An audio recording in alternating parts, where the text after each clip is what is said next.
기도하겠습니다. 하나님, 오늘 거룩한 주일을 주시고 저희를 불러주심에 감사합니다. 하나님의 백성들이 예수 그리스도의 이름으로 주님의 날로 구별해서 모였습니다. 함께 예배드리게 하심에 감사합니다. 하나님이 주장하셔서 말씀이 온전히 역사하도록 인도하여 주시옵소서. 전하는 자 너무 부족합니다. 하나님의 뜻만이 새겨서 전해지도록 도와주시옵소서. 하나님 앞에 겸손함으로 함께 드린 이 귀한 예배에 은혜로 충만케 해 주시옵소서. 예수님의 이름으로 기도드립니다. 아멘.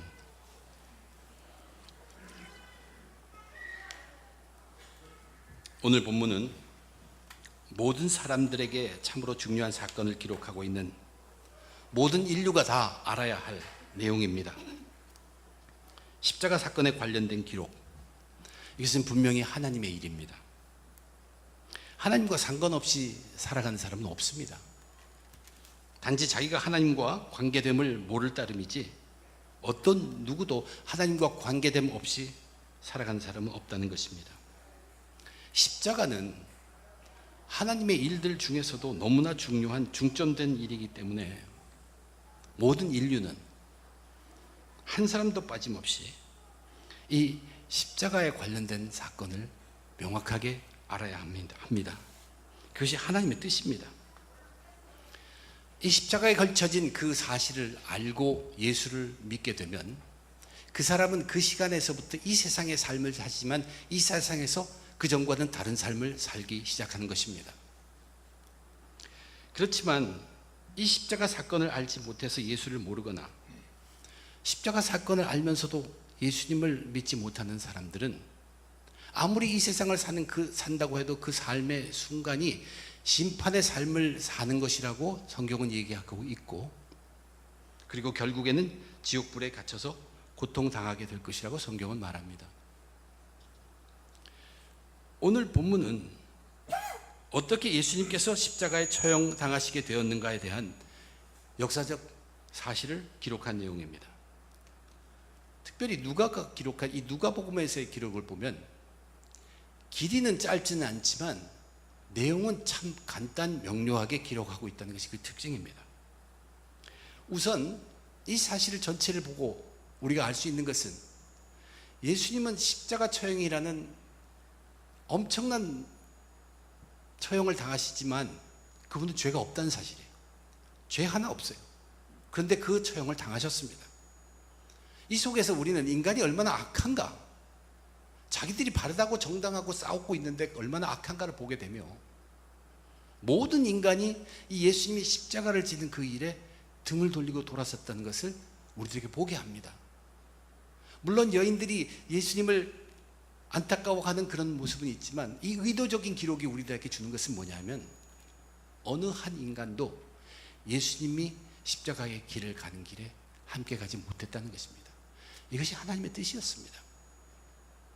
여기 등장하는 인물들을 보면 1절에 무리들이라고 나옵니다.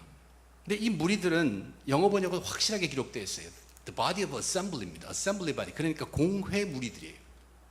예수님이 죄 있다고 결정한 그 공회원들 무대, 즉 유대 지도자들입니다.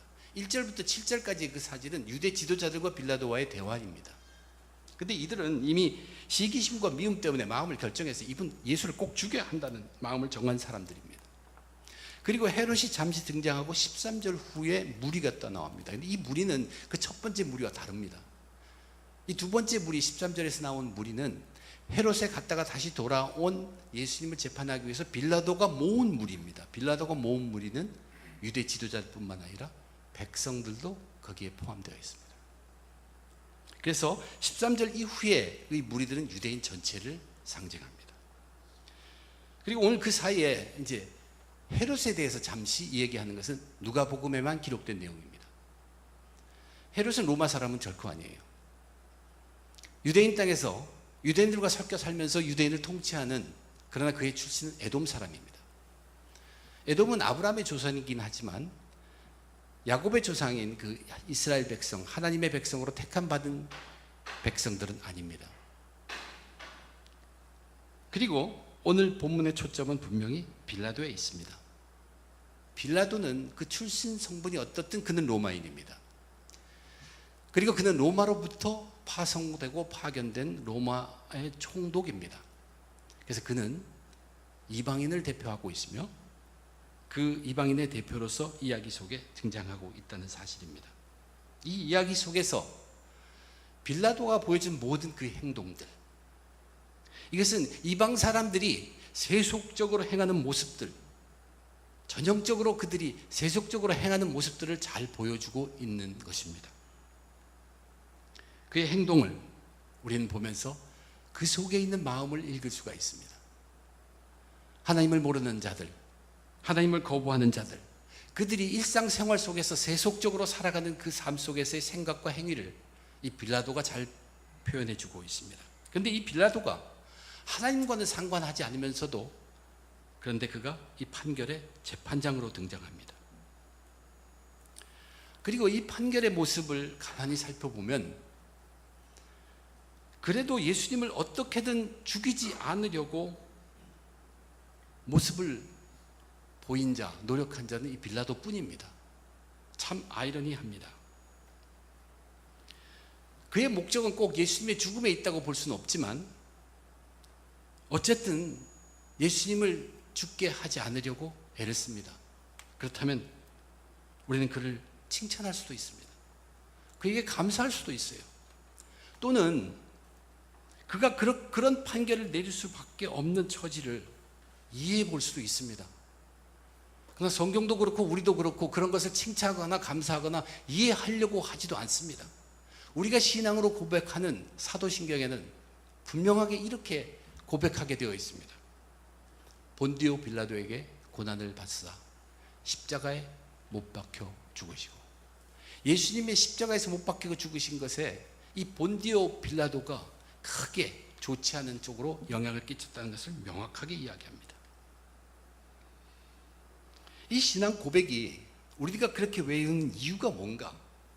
이 신앙 고백 속에는 의미, 교훈은 뭐냐면 죄로 물든 인간들의 이 순간적인 세속적인 모습, 바로 그것이 하나님의 아들을 사형에 처하게 만들었다는 것을 깨우치게 하는 고백입니다. 죄로 물든 인간들의 그냥 순간적인 세속적인 결정이 바로 예수님을 십자가에 못 박았다는 사실입니다. 저는 오늘 본문을 다시 한번 살펴보면서 그 교훈을 우리가 새겨보고자 합니다. 빌라도가 보여준 세속적인 모습은 세 가지로 요약되어 있습니다. 첫째는 사실을 분명히 알고도 그 사실대로 판결하는데 주저했고 회피했습니다. 그래서 그 사실을 회피해버렸어요. 무시해버렸어요. 두 번째는 빌라도는 자기가 사실을 알고 그것을 말하면서도 그 사실을 거부하는 자들과 타협을 합니다. 그렇게 해서 또한 사실을 무시해버렸습니다. 그리고 세 번째, 결국 그는 자기가 아는 사실을 포기해버립니다. 그리고 번복하게 됩니다. 이 회피, 타협, 포기, 이것이 세속적으로 순간순간 많은 사람들이 행하고 있는 모습들입니다. 우선 빌라도의 회피함을 보고자 합니다. 우선 회피하기 전에 빌라도는 상황을 판단합니다. 자기 나름대로 상황을 판단하기 위해서 했습니다. 이제 무리들이 몰려왔는데 이 무리는 온 백성들의 무리가 아니라 공회 무리입니다. Assembly, body, as a body they come to Pilate. 빌라도 앞에 빌라도만이 사형 판결을 내릴 수 있기 때문에 그들이 함께 빌라도를 찾아왔어요. 그 무리입니다. 근데 그들은 이미 결정을 했습니다. 어떻게든 십자가형을 결정 지으려고 나왔습니다. 근데 지난주에도 우리 보았지만 그들이 가장 흥분한 죄목은 신성모독죄입니다. 예수님께서 스스로 하나님의 아들이라고 하셨기 때문에. 그렇지만 신성모독죄는 로마법에 저촉되지 않습니다. 그래서 그들이 세 가지 죄목을 들고 나옵니다. 첫 번째가 이 밀란, 선동죄입니다. 이 선동죄는 식민지 하에 있는 식민지 백성에게 정부가 내릴 수 있는 가장 중한 벌입니다. 당연합니다. 식민지에서 반란이 일어나면 그것이 크기 때문에. 그래서 이 유대 지도자들도 선동, 백성들을 미혹시켜 이끄는 것. 그런데 하나 우리가 나중에 생각해 보면 실제로 자기 백성들을 선동한 사람은 이 유대인 지도자들이라는 것을 우리 보게 되죠. 두 번째 제목이 뭡니까? 가이사에게 세금을 바치지 말라고 그랬다. 우리는 이미 그 사실을 알고 있어요. 예수님 그렇게 얘기하지 않습니다. 가이사에게 것은 가이사에게 바치라고 했습니다. 근데 이것은 뭐냐면 유대 지도자들 자기 마음속에 있는 것이, 자기 마음속에 있는 불만이에요. 그것을 예수님에게 뒤집어 씌워서 죄로 빌라도에게 내놓은 것입니다. 그리고 세 번째 것은 자칭 왕 그리스도라 하였다. 그런데 우리는 여기서 보아야 될 게 빌라도는 그리스도란 말에는 관계가 없습니다. 잘 모릅니다. 그래서 자칭 왕이라는 것을 그 앞에 붙인 것이에요. 왕이긴 하지만 선동하는 왕이란 뜻입니다. 그래서 자칭 왕이라고 했습니다. 그리스도란 원래 유대인들의 구약 성경에서 메시아, 우리에게 오실 메시아고, 그분은 다윗의 자손으로 온다고 생각했기 때문에 그들은 왕으로 온다고 생각했죠. 실제 왕으로 오셨습니다. 그런데 보통 인간의 왕으로 할 수 있는 일 모든 것뿐만 아니라, 그것도 할 수 있을 뿐만 아니라 인간의 왕으로는 도저히 할 수 없는 죄로부터 문제를 해결하는, 죄에서 건져주는, 그것도 감당할 수 있는 메시아 그리스도로 왕으로 이 땅에 오신 예수 그리스도입니다. 그래서 빌라도는 그렇게 물었습니다. 내가 정말 유대인의 왕이냐? 예수님은 딱 한마디 하십니다. 이 25절의 내용 중에서 예수님의 말씀은 딱 한마디입니다. 내 말이 옳도다. 예수님 부인하지 않습니다. 시인하십니다. 유대인들의 영적 왕인 뿐만 아니라 정말로 하나님이 보내주신 그들의 왕이기 때문에 그렇게 얘기했습니다. 근데 예수님이 스스로 왕이라고 했으니까 빌라도로서는 사실 여기서 끝을 낼 수 있습니다. 그러면 간단해집니다. 자기 이름이 우리가 고백하고 있는 이 사도신경 그 신앙 고백에 들어가지 않을지도 모릅니다. 그저 그가 잘못 알고 예수님을 십자가 처형에 내어줘서 주님은 죽게 된다, 이렇게 끝을 낼 수 있습니다. 근데 빌라도는 그렇게 하지 않아요. 자기가 아무리 예수님을 살펴봐도 여기는 정치적인 색깔이 보이지 않고 정치적인 냄새가 나지 않는다는 것이에요. 그리고 식민지 하에 있는 그 사람들이 로마 정부에 반역하는 반역의 왕이라고 내세울 이유가 없습니다. 자기들을 위한 사람인데 자기들의 지도자를 왜 그들이 고소합니까? 이것은 뭔가 분명히 잘못된 것을 알 수 있습니다. 보통의 사람이면 분명히 알 수 있습니다. 그래서 예수님께서 내 말이 옳도다, 난 유대인이 왕이라 하다, 그들이 유대인의 왕으로 이제 선동하고 우리를 꺾어서 로마에 반대한다고 함에도 불구하고 놀랍게도 이 빌라도는 이 사람에게는 죄가 없도다라고 선포합니다. 공회 무리들에게, 공회 무리들, 유대 지도자들에게 이 사람에게 죄가 없다고 선포했어요. 이것은 빌라도의 양심적 선언입니다. 그리고 유대 지도자들이 예수님을 향한 시기와 증오심, 예수님과 지도자들 간의 그 갈등 때문에 고발하고 있다는 것을 그는 알아차린 것입니다. 이렇게 양심의 선포로 끝낼 수 있었지만 반응이 그렇지가 않습니다. 끝내고 싶었는데 그렇게 끝이 나질 않습니다. 이들은 마음을 결정하고 온 사람들이에요. 강하게 예수를 죄를 고발합니다. 지금 예루살렘에서만 이 죄 때문에 우리가 이 사람을 고발하는 것이 아닙니다. 갈릴리에서부터 시작해서 지금 갈릴리에서부터 여기 이르기까지 온통 다 선동하였다는 얘기입니다. 근데 이야기를 들었을 때 빌라도는 이 판결이 쉽지 않다는 것을 느낍니다. 자기에겐 분명하지만 저들이 저렇게 강하게 나오고, 그런데 한 가지 나름대로 지혜가 생긴 것이 갈릴리라는 이야기입니다. 갈릴리 지역에서부터 와서 거기에 출신 갈릴리 사람이면 갈릴리를 통치하고 있는 지역 통치 왕 헤롯에게 넘기자는 것입니다. 그래서 자기가 발견한 그 사실을 무시해버리시고 보리하고 회피합니다. 헤롯에게 그것을 넘겼습니다. 다른 길을 보이니까 회피한 것인데 괜히 욕먹거나 애쓸 필요가 없다는 것입니다. 그래서 헤롯에게 넘겼습니다. 근데 헤롯이 예루살렘에서 예수를 재판한다는 사실도 정당하지 못합니다. 헤롯이 판단하려면 갈릴리로 데리고 가야죠. 그리고 후에 판결하면 됩니다. 그러나 이 헤롯이라는 사람도 정말로 괴팍한 사람입니다. 온전히 똘똘이 자기 욕심으로만 쌓여있는 사람이라서 그가 아무리 무엇을 해도 예수님은 아무 반응도 보이지 않으셨다고 성경이 기록한 것은 구약 성경의 예언이 이루어진 것입니다. 그러자 이 헤롯이라는 사람은 군인들이 하던 것을 자기도 포함해서 예수를 희롱하고 또 업신여기고 결국은 이상한 옷을 입혀서 빌라도에게 다시 보내버립니다. 빌라도는 회피하려고 했는데 다시 돌아온 것이에요. 그래서 빌라도가 그 다음에 보여주는 것이 무엇입니까? 타협입니다. 빌라도가 어떻게 타협하는가? 이렇게 돌아온 예수를 다시 재판하기 위해서 13절을 보면 이제는 빌라도가 사람을 모읍니다. 유대 지도자들뿐만 아니라 백성들도 모은 것을 알 수 있습니다. 13절에 빌라도가 대제사장들과 관리들과 백성을 불러 모으고라고 분명히 기록하고 있어요. 그 앞에 무리들은 유대 지도자들이 예수님을 책잡기 위해서 빌라도 자기와 고 대화했는데 백성을 부르자는 것이 이 빌라도의 아이디어입니다. 분명히 예수님과 유대 지도자들 간의 싸움이라는 것을 안 그가 백성이 들어오면 이것이 그렇게 진행되지 않을 것이라고 믿을 것이에요. 일반 백성들은 자기가 예수를 본 것처럼 보통의 사람들은 분명히 자기처럼 느낄 것이라고 믿었기 때문입니다.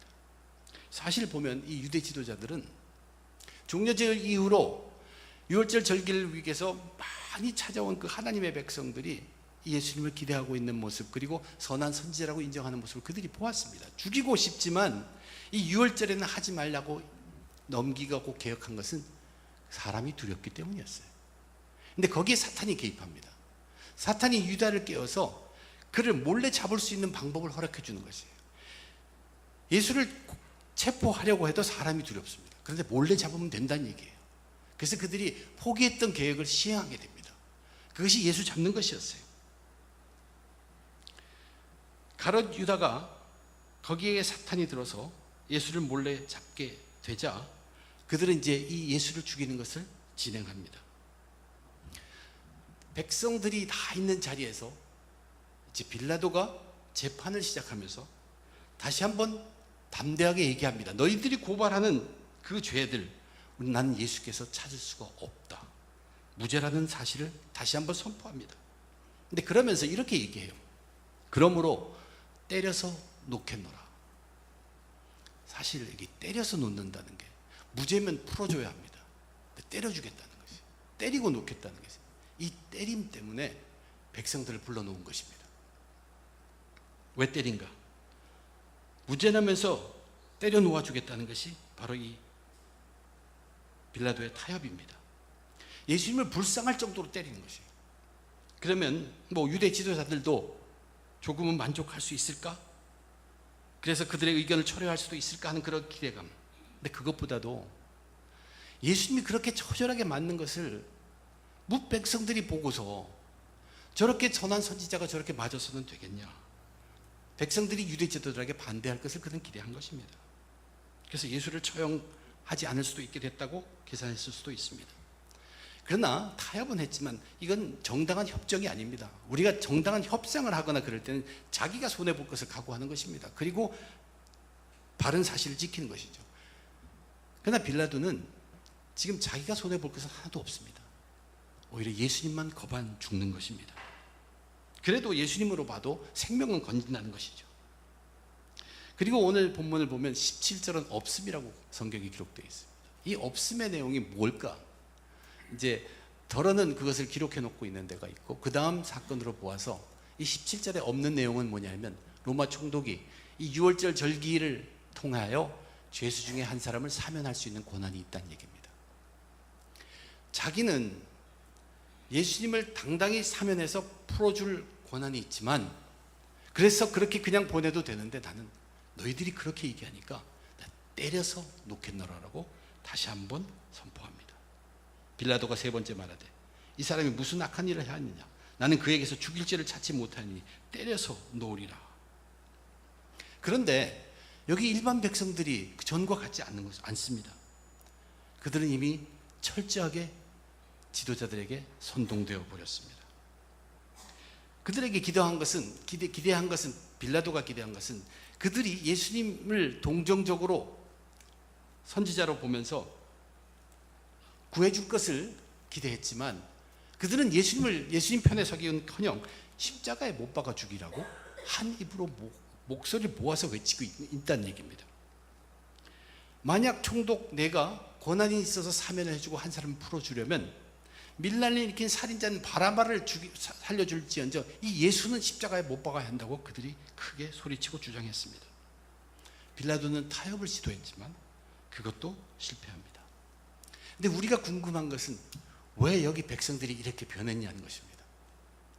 백성들은 분명히 종려주의 일주일도 채 안 되는 그 전에는 분명히 예수님께 굉장히 호의적이었습니다. 기대감이 큰 사람들이었어요. 근데 이것은 바로 예수님께서 얘기하신 대로 바로 이때가 그들의 때요, 어둠의 권세의 시간이기 때문입니다. 어둠의 권세가 허락된 시간입니다. 사탄이 일하는 때입니다. 사탄이 여기 등장한 인물 중에서 누구에게 가장 크게 일하겠습니까? 바로 이 백성들입니다. 이방인 빌라도는 이미 하나님을 모르고 하나님을 무시하고 예수님엔 전혀 관심도 없는 그였기 때문에 그는 가만두어도 천국에 가지 못합니다. 유대 백성들은, 지도자들은 이미 그들은 하나님의 백성이라고 하지만 이미 선 밖으로 나간 사람들입니다. 이제 이 유대인 절기를 지키기 위해서 하나님의 백성으로 모인 이 사람들의 영혼이 천국 가는 것을 적극적으로 반대하는 것, 막는 것이 사탄의 유혹입니다. 어둠의 권세를 허락한데 집중적인 공격은 이 백성들에게입니다. 이 무지한 백성들이 그 유대 지도자들의 선동에 완전히 방향을 바꾸게 된 것입니다. 그들의 때요, 어둠의 권세가 허락된 때. 사탄의 역사를 보면 유대 지도자들이 죽이고자 해서, 그러나 사람들이 두려워서 미루고자 할 때 가룟유다를 사용해서 몰래 체포할 수 있는 길을 허락해서 계속 진행하게 합니다. 그리고 또한 무지한 백성들을 꿰어서 유대 지도자들의 편이 되어서 선동되도록 한 것입니다. 이제 마지막으로 빌라도는 포기하게 됩니다. 처음에는 양심의 소리와 자기 자존심으로 사실을 사실대로 지키려 했던 빌라도입니다. 생각대로 되지 않자 그냥 쉬운 방법을 택하고 회피하였습니다. 그리고 사실을 무시한 것입니다. 그렇게 회피했지만 다시 자기에게로 돌아옵니다. 이번엔 유대 지도들과 함께 타협을 시도합니다. 자기 편이 되어줄 백성들도 모아서 타협을 시도하지만 그 타협도 실패했습니다. 회피했지만 자기한테 다시 돌아오고, 타협했지만 실패한 그는 이제 포기하게 됩니다. 이에 빌라도가 그들이 구하는 대로 하기를 언도하고, 그는 자기의 양심을 포기한 것과 같습니다. 그래서 모든 그리스도인들이 입에 외우는 그 신앙의 고백, 본디오 빌라도에게 고난을 받으사 십자가에 못 박혀 죽으시고 그의 이름이 들어가게 된 것입니다. 저와 여러분, 우리들이 살아가고 있는 오늘의 삶 속에, 또한 믿는 자라고 하는 우리들의 삶 속에 이러한 회피함과 타협함과 포기함은 항상 있습니다. 거의 습관적으로 있습니다. 쉬지 않고 있습니다. 이것이 왜 믿음의 사람인데도 불구하고 우리들도 회피하고 타협하고 포기하는가? 우리들의 잠재의식 그 속에는 이것으로 인해서 회피하고 타협하고 포기함으로 얻는 손해도 있겠지만 거기에 혹시 나의 더 큰 이득이 있지 않을까 하는 그러한 기대입니다. 회피함과 타협함과 포기함으로 자기가 발견한 사실을 무시해 버렸을 때 그가 상처받는 것은 자기의 양심적인 것이고 자기의 교만, 자기의 프라이드, 자기의 자존심에 어떤 상처를 입을지는 모릅니다. 그러나 사실을 무시하고 회피하고 타협하고 포기함으로 사실을 무시한 그 결과가 남의 생명을 좌우한다면 그것은 엄청난 죄입니다. 오늘날 이 세속적인 이 세상의 삶에서도 재판관이 그래서 한 사람을, 살릴 사람을 죽였다고 하면 그의 사실을 무시한 회피함과 타협함과 포기함으로 그렇게 했다면 우선 그것을 엄청난 죄라고 우리는 간주하고 크게 이야기합니다. 그런데 그냥 개인이 발견한 그 사실을 무시한 것 정도가 아니라 영원한 사실, 영혼의 사실, 우리가 흔히 말하는 진리, 그 진리를 무시해버리는 회피함과 타협함과 포기는 그것보다 더 엄청난 귀한 엄청난 죄임을 우리는 알아야 합니다. 이것은 사람의 생명, 육신의 생명, 목숨뿐만 아니라 그 영혼까지도 죽이는 일이기 때문입니다. 이것은 정말로 심각한 죄입니다. 이것은 바로 주님을 아프게 하는 일입니다. 주님을 고난받게 하는 것입니다. 주님을 십자가에 못 박는 것입니다. 우리는 단지 회피했고 타협했고 포기했지만 믿음의 사람들이 생각해야 되는 것은 무엇입니까? 우리가 믿음의 삶을 산다는 것은 진리를 지키는 것입니다. 근데 진리라는 그 영원한 사실, 영혼의 사실을 우리가 우리 편하다고 그 진리를 그냥 세속적인 모습으로 회피하고 타협하고 포기함을 통하여 그 진리를 무시해 버린다면 이것이 바로 주님을 십자가에 못 박는 행위라는 사실입니다.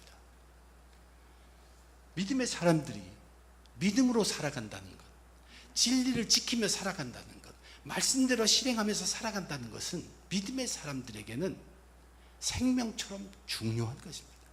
엄청나게 중요한 것입니다. 오늘의 이 본문을 보면서 그래도 빌라도가 세상적으로 보아도 그 사람만이 예수를 구하려고 노력하지 않았느냐, 우리 감사해야 되고 우리 칭찬해야 되고 그의 그 어려운 처지를 우린 이해해 줘야 한다라고 여러분 생각이 든다면 그것은 사단이 집어넣는 생각입니다. 믿음의 사람들에게는 그것보다 더 크게 다가와야 할 것이 있습니다. 믿음의 사람들에게는 절대로 그것이 용납되지 않습니다. 왜냐하면 그것이 바로 진리 앞이었기 때문에 그렇습니다. 단순한 세상적 사실을 피하고 타협하고 포기한 것이 아니라 그가 무시한 것은 엄청난 진리를 무시한 것입니다. 그래서 진리 앞에서 피했고 타협했고 포기했습니다. 세상의 세속적 사람들은 자기 이익을 통하여 자기 이익을 위하여 자기 이익으로 살아갑니다. 그러나 이 세상을 천국으로 살아가는 믿음의 사람들은 믿음을 놓지 않고 살아가야 합니다. 믿음대로 살아야 합니다. 말씀대로 살아야 합니다. 그러나 우리 믿음의 사람들에도 세속적으로 있는 습관적인 그러한 버릇들이 가득합니다. 그것이 바로 우리 믿음에도 적용되고 있다면 정말로 큰 문제라는 얘기예요. 그것이 우리는 주님을 십자가에 못 박는 일을 저지른 것입니다. 말씀대로 사는 것 쉽지 않습니다. 어렵습니다. 그렇다고 말씀대로 사는 것을 우리는 회피해서는 안 된다는 얘기예요. 우리는 타협해서도 안 되고 우리는 그것을 결코 포기해서도 안 된다는 얘기예요. 그러면 어떻게 하라는 것입니까? 마지막으로 거기에 대한 세 가지만 말씀드리고 말씀을 마치겠습니다. 오늘 본문 전체를 보면 모든 사람들이 다 자기가 당당하다고 외칩니다. 자기가 옳다는 얘기예요. 빌라도도 자기가 아무리 봤지만 내가 옳다. 유대 지도자들도 유대인들도 다 옳다는 얘기예요. 헤롯은 자기는 왕이란 얘기죠. 그러나 우리가 그렇게 당당하다고 느낄 때 우리가 해야 될 것이 있습니다. 그것이 회개입니다. 철저하게 회개해요. 이 당당한 모습을 보고 우리에게 필요한 것은 회개구나. 사람이 어떤 사람도 자기를 돌아보면서 회개할 것이 없는 사람은 없습니다. 정말로 양심이 되고 하나님 앞에 서게 되면 더욱더 우리는 회개할 수밖에 없습니다. 그러므로 모든 인간은 반드시 무엇을 시작하기 전에 회개하고 시작해야 합니다. 특별히 내가 맞다, 이가 옳다, 이것이 당당하다, 내가 목사이니까 강당에서 설교하는 게 당당하다, 이런 생각이 들 때마다 우리는 먼저 회개해야 한다는 얘기예요. 죄인이라는 것을 알아야 돼요. 자기가 죄인임을 고백해야 합니다. 그리고 시작해야 한다는 것입니다. 여기에 나타난 이 모든 사람들이 추구하고 이루려 하는 것이 무엇입니까? 유대인 지도자들은 정말로 싫은 사람, 증거한 사람, 그 사람 죽이는 것이에요. 사람 죽이는 것, 그것이 목적입니다. 빌라도는 자기 자존심, 그것, 자기의 권세, 그것 놓지 않는 것, 겉으로 괜찮게 보이는 것, 그것이 목적입니다. 헤롯은 자기 욕심 채우는 것입니다. 무엇입니까? 우리 인간, 우리 그리스도인들이 정말로 믿음을 지키고 회피하지 않고 타협하지 않고 포기하지 않으려면 그러면 어떻게 해야 합니까? 목적을 세울 때, 무든지 목적을 세울 때 하나님을 중심으로 한, 하나님을 향한, 하나님을 위한 목적을 세워야 한다는 얘기예요. 시작하기 전에 회개하고 당당해질 때 회개하고 우리는 목적을 하나님을 목적으로 둔 그 목표를 세워야 합니다. 내가 어떤 일을 계획해왔는데 드디어 목적이 이루어졌다. 그때 반드시 돌아봐야 할 것이 과연 하나님을 향한 목적인가 다시 살펴봐야 합니다. 내가 당당할 때 회개해야 되고 내 목적이 이루어졌다고 할 때 이것이 하나님의 목적인가를 분명히 살펴봐야 합니다. 오늘 본문 속에서 여러분들이 보는 것이 무엇입니까? 사람들은 전부 다 다른 사람들의 눈치만 보고 있어요. 빌라도도 유대인들 그들의 마음에 좀 들게, 이 외치는 사람들도 헤롯 마음과 빌라도의 마음을 사람입니다. 전부 사람이에요. 우리 그리스도인들은 우리가 칭찬을 받는다, 사람들이 기뻐한다. 그럴 때 과연 내가 하나님을 기쁘게 하는 방법으로 진행했나를 살펴봐야 합니다. 우리는 사람을 기쁘게 해서 하기 위하여 정한 것이 아니라 하나님을 기쁘게 위한 그 방법으로 모든 것을 이루어야 한다는 얘기예요. 내가 당당하다 생각할 때 회개해야 합니다. 내가 목적을 이루었다 할 때 하나님을 향한 목적인가 돌아봐야 합니다. 사람들이 칭찬할 때 과연 나는 하나님을 기쁘시게 하였나 돌이켜봐야 한다는 얘기입니다. 만약 그렇게 하지 않으면 우리들도 진리라는 것을 믿고 사는 사람이면서 진리라는 그 사실을 어쩔 수 없이 그 사실 앞에 놓고 회피하게 되고 타협하게 되고 포기하게 된다는 것입니다. 그렇게 되면 주님을 못 박는 것입니다. 그렇지만 어렵지만 우리의 시작을 그렇게 가고 시작하면 어느새 그 훈련을 통하여 우리는 이제 십자가를 못 박는 그 죄인의 모습에서부터 다시 한번 자기를 명확하게 볼 수 있는 기회로 거듭날 수 있습니다. 여러분, 이 말씀을 보고서 오늘의 본문을 말씀을 보고 그래도 빌라도가 그 중에 제일 낫다고 생각이 드는 것은 사탄이 이 세상에서 나를 꿰고 있는 것이라고 생각할 수 있어야 합니다. 나는 어쨌든 회개하면서 시작하고 어쨌든 하나님이 내 목적이고 어쨌든 하나님을 기뻐하시는 방법으로 살아야 한다는 것을 확고히 한 사람은 이 빌라도의 죄가 얼마나 엄청난 죄라는 것을 고백하지 않고는 견딜 수 없습니다.